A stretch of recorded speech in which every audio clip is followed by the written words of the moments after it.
যথাসময়ে নির্বাচনের দিনক্ষণ ঘোষণা না করলে অন্তর্বর্তী সরকারকে আওয়ামী লীগ সরকারের মতো পালাবার পথ খুঁজতে হবে বলে মন্তব্য করেছেন লিবারাল ডেমোক্রেটিক পার্টির সভাপতি অবসরপ্রাপ্ত কর্নেল ডক্টর অলি আহমেদ। শনিবার এক অনুষ্ঠানে তিনি এ মন্তব্য করেন। শুধু তাই নয়, বর্তমান সরকারকে হুঁশিয়ারি দিয়ে তিনি বলেন, আপনাদেরকেও কাঠগড়ায় দাঁড় করানো হবে, পাপ কিন্তু বাপকেও ছাড়ে না। সংস্কারের নামে জনগণের সঙ্গে নাটক করছেন অন্তর্বর্তীকালীন সরকার। সব রাজনৈতিক দল ঐক্যমত না হলে সংস্কারের নাটক করে লাভ হবে না বলে মন্তব্য করেন লিবারাল ডেমোক্রেটিক পার্টির সভাপতি অবসরপ্রাপ্ত কর্নেল ডক্টর অলি আহমেদ। শনিবার রাজধানীর রমনার ইঞ্জিনিয়ার্স ইনস্টিটিউটে এলডিপিতে গণযোগান অনুষ্ঠানে তিনি এইসব কথা বলেন।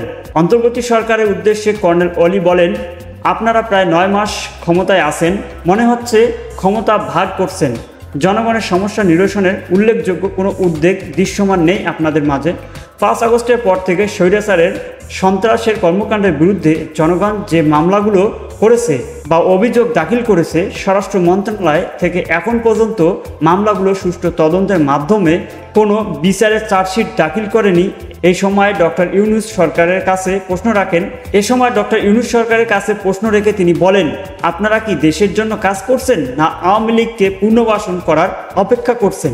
দেশের বড় বড় রাজনৈতিক দলগুলো যদি ঐক্যমত না হয় তাহলে আপনারা সংস্কার করতে পারবেন না বলে তিনি আরও মন্তব্য করেন। তিনি আরও বলেন, বিসমিল্লাহ পরে উজু করে জাতির উদ্দেশ্যে একটা ভাষণ দেন, ভাষণে বলে দেন কখন নির্বাচন হবে। কর্নেল অলি আহমেদ বলেন, সম্প্রতি দেশের বিভিন্ন জায়গায় নিষিদ্ধ ছাত্র সংগঠন ছাত্রলীগ ও যুবলীগ মাথা চাড়া দিয়ে উঠেছে। আমাদেরকে ভারতের দালালের ভূমিকা অবতীর্ণ হওয়া উচিত হবে না বলে তিনি আরও বলেন, আওয়ামী লীগকে পুনর্বাসনের দায়িত্ব নেওয়াটাও সঠিক হবে না।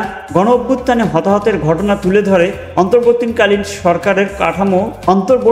সরকারের কঠোর সমালোচনা করে কর্নেল অলি বলেন, দেশে আবারও রক্তপাতের দিকে আগাচ্ছে, হয়তো আপনাদেরকেও কাঠগড়ায় দাঁড় করানো হবে, পাপ কিন্তু বাপকেও ছাড়ে না। সুতরাং সময় থাকতে সঠিক পদক্ষেপ নেন, জনগণকে শান্তিতে স্বস্তিতে বসবাস করতে দেন।